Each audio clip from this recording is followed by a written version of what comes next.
On October 29th, state senators on the 2025 bonding tour stopped in Anoka to hear the city's pitch for state funding to overhaul the Rum River Dam, a $51 million project that would modernize operations, improve safety, and add new recreation features along the river. Anoka Mayor Erik Skogquist presented the proposal at City Hall alongside public safety officials and legislators. The dam you just walked past is at the Rum River, and it's really an integral part of Anoka's history and our growth. The dams existed on the Rum River since 1853. So for more than 170 years, multiple iterations of wooden dams were constructed here. One version included a pedestrian walkway spanning the river. One provided power for generation. This was one a Lincoln flour mill used to sit here as well.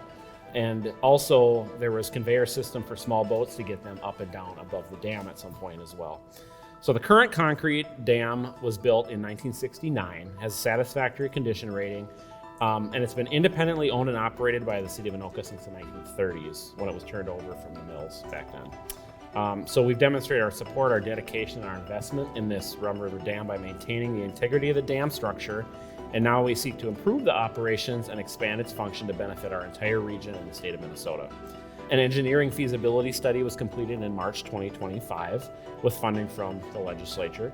The components of the project supported by the feasibility study and those representing our future vision for the dam are included on some of the images scrolling on the monitors behind me. With the completion of the project, the dam will become a premier recreational feature and destination for the region and for the state of Minnesota.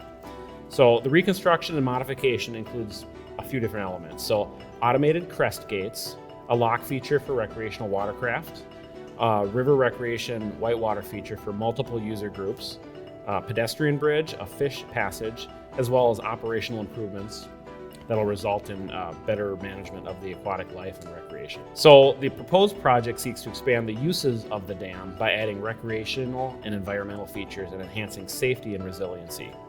These proposed modifications improve operation and flood response.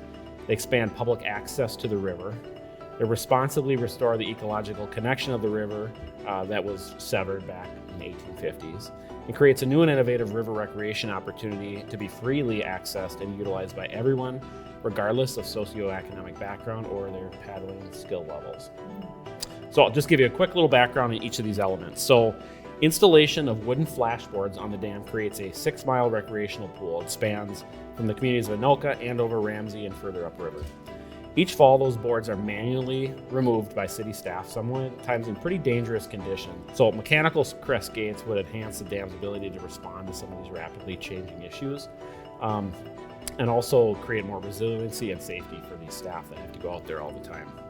Also, it improves some of the shoreline management from erosion and maintaining the structural integrity of the ecosystem. So that's one part.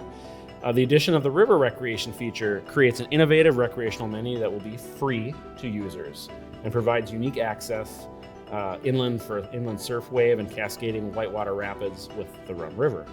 This allows the feature to be used by all experience levels of paddlers, surfers, tubers, those seeking some thrilling experiences.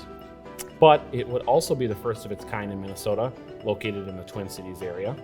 And from what we've seen elsewhere, we believe the feature will quickly become a regional attraction for recreation, education, and I want to touch on this too, is our first responder training. This would be a safe, regulated environment for many of those, and we've already had some of those reach out and ask us about that feature as well. So another part is our pedestrian bridge would increase our outdoor recreational opportunities by expanding the state, regional, and local trailway systems, that many of which converge here in the city of Anoka. This results in our improved accessibility to and interaction with the Rum River, as well as the city's unique historical elements along the corridor. So design features will include alcoves where people could fish, take in scenery, and just sit and watch the river actively going on around them. Another important part of this is the navigational boat lock. The navigational boat lock will allow watercraft users to move between the upper and lower parts of the southern part of the Rum River to access the Mississippi River, which is just downstream from here. Early evaluations indicate that 2 motorized craft could pass through the lock every 15 minutes. This connection would allow boaters from the wild and scenic designated Rum River to the north, goes all the way up to Mille Lacs Lake, to access a nationally designated Mississippi River recreation area to the south here that runs through the Twin Cities. The final component is a fishway or fish passage designed to facilitate the movement of fish through the dam. And this is the first time in over a century that native fish species would be able to reconnect the lower and upper Rum Rivers as well as to the Mississippi River. That controllable fish passage offers the option to deactivate it in the future if we ever needed to for invasive species spread. But right now there's 2 barriers to that, Lock-in Dam number 1 as well as the Coon Rapids Dam. So that shouldn't be an issue anytime in the near future. So this project's fully supported by our city council. It has bipartisan support at the state level due to Representative Stevenson, Senator Abler, and I think one of the original sponsors of the study funds was Senator Hoffman as well. And so the Anoka Conservation District, the U.S. Army Corps of Engineers, and the DNR have all been consulted with the feasibility study. We're going to continue to be vital partners with them as we kind of go through this design process. So to date, the city has secured $10.1 million, with the most recent award being a recommendation that includes this number of $3.11 million from the LCCMR grant program. The city is actively pursuing other state and federal opportunities as well.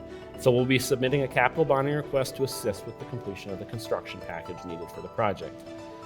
So just kind of in conclusion, this dam serves as a vital component to not only our identity as a century, but really is set to enhance our identity for the state and the region. And it'll create a lot of expanded opportunities for user groups right now that don't get to utilize the river.